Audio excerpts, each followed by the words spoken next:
Let's talk a little bit about logic models as you get into your week 3 assignment. I want to make sure you have the guidance that you need to support the development of your work as you move forward.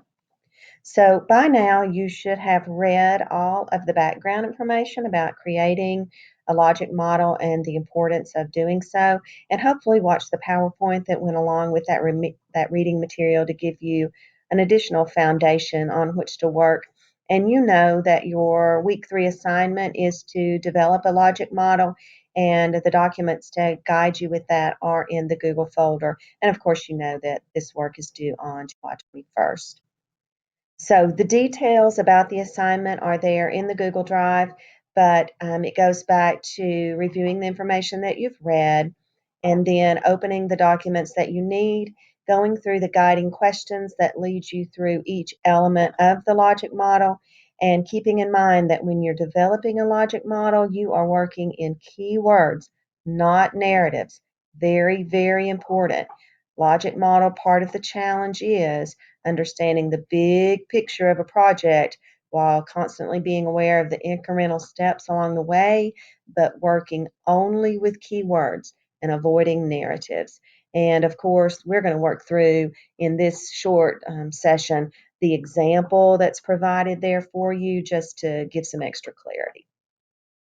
So there is an example of a logic model in the Google Drive, so you can open that document and look at it and follow along if you want to, or have it there for reference. This is an example of an actual project that I'm working on right now. I am an educator, as you know, that's my background. So this is an educational intervention. And I am working on a collaborative partnership with the school district in developing a literacy institute. And the idea is that we would provide a 1 or 2 day professional development session, probably one day next summer, for teachers, pre-K, kindergarten, first and second grade teachers in the district, with the hopes and the idea of perhaps one day scaling to third grade teachers and even out into some of the community sites of early childhood. So, focused on best strategies and best practices in early education, literacy instruction for reading and writing. And we would want teachers to come to this session and leave with some actual resources in their hands, support literacy instruction district wide. We are aware in this district of students entering kindergarten not ready for kindergarten, so low kindergarten readiness scores on a screener that's used in the district. And we also know that third grade reading scores in this district are not strong. So those are areas that we are looking to target with this intervention. So that's the intervention in a nutshell. It's called a Literacy Institute. And as we go through the elements of the logic model, I want to walk you through using that example. So the first thing you have to think about is who is your target population. It's cut and dried. Who are you working with? I'm working with pre-K, kindergarten, first and second grade teachers. It is what it is. Want to think about short-term goals, long-term goals. What are the short-term goals of your intervention? Mine's simple. At the end of the day of professional development, I want teachers to walk out with a bag full of resources that they can use in their classroom and the strategies to know how to use those resources to immediately impact literacy instruction. So you think about it. What are the short-term goals of your intervention? What do you want to see immediately happen once you implement change? Long-term goals get a bit more challenging. What are your big picture goals?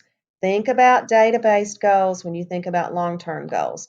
Remember, I talked about kindergarten readiness scores and third grade reading scores in this district that I'm working with? Well, here we've got the data to back up that. What do I want to see happen? The amount and the time frame. An increase of percentage per year. So you'll see those in the long-term goals. So you want to think about 6 months, a year, 2 years, 5 years down the road. What are the goals of your intervention?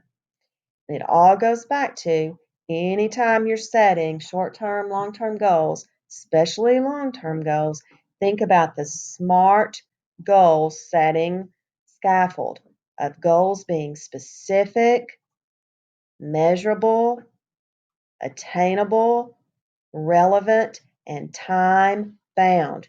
Remember in my long-term goals when I said per year, that's the T in a SMART goal that is set efficiently.